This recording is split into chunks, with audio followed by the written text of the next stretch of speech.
Great news everyone, the ARMA III Alpha is out.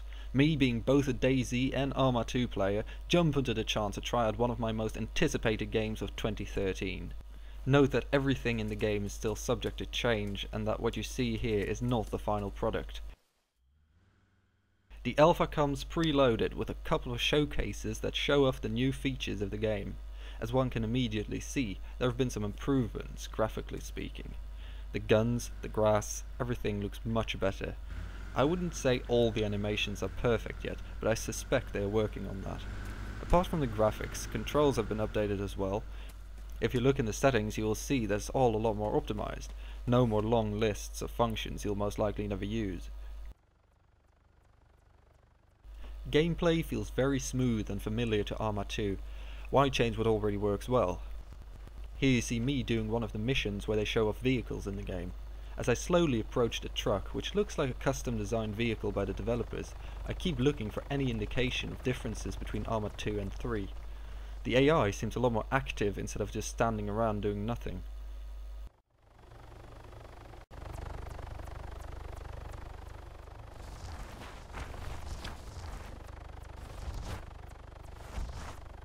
Now I'm shuffling towards the vehicle and open up its inventory. This gives me a great opportunity to go over the improvements made to the inventory system.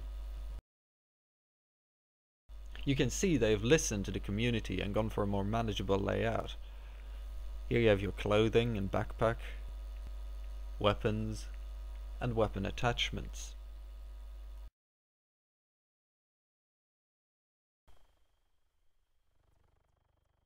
It's all a simple drag and drop system. So far I think it's looking great. I'm moving a grenade from the truck to my inventory to see how it works. I don't have enough room for it, so I have to drop some ammunition.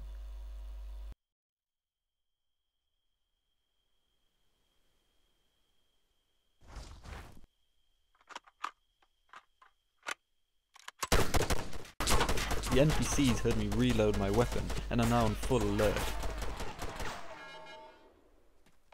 This shows you that there have been some improvements to the AI.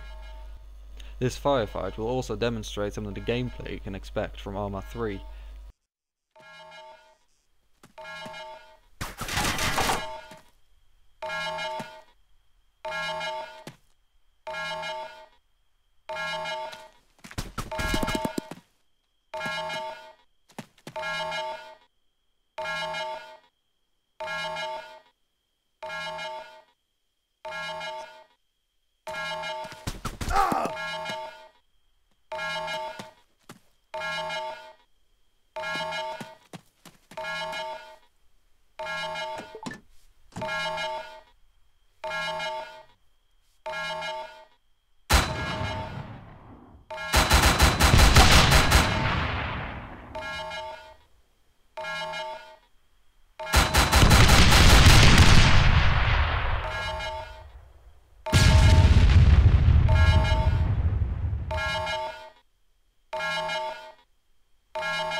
Now for something different. This is a small bug I found in the game. When lying sideways, the movement sometimes glitches out and you find yourself sliding on your side.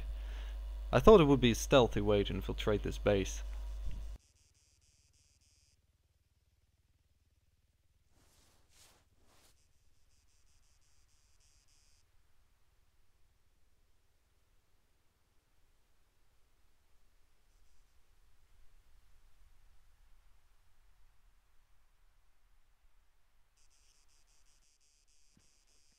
Here you can see some of the other movements you can do with your character. I'd say that ARMA III has a very dynamic movement system.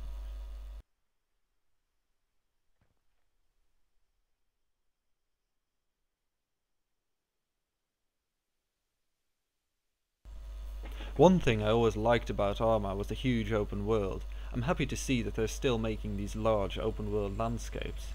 In ARMA III the view distance can be increased beyond what ARMA II could. This is the island of Stratos, but there will be more environments in the full game. I haven't seen everything yet, but I'm looking forward to exploring the island. The weapon I'm currently using is designed for underwater fights. You you can tell because on land it performs like a water pistol.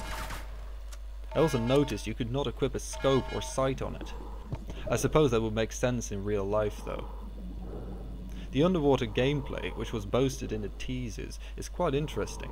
It still feels a little simplistic, but I can imagine it being great fun and really intense in missions. So far it's looking good for ARMA 3. With more content added, I can see this being a worthy successor to ARMA 2. I'll probably do a follow-up on this review when the full game is released. Until then, should you buy the game in alpha? If you like messing around in the editor or just want to explore the island, it might be worth it for the fans. As it is now though, I wouldn't buy it for the game itself, since there are far too few missions to keep you busy until the full release. Thanks for watching, and feel free to leave your own opinions about ARMA 3 in the comments.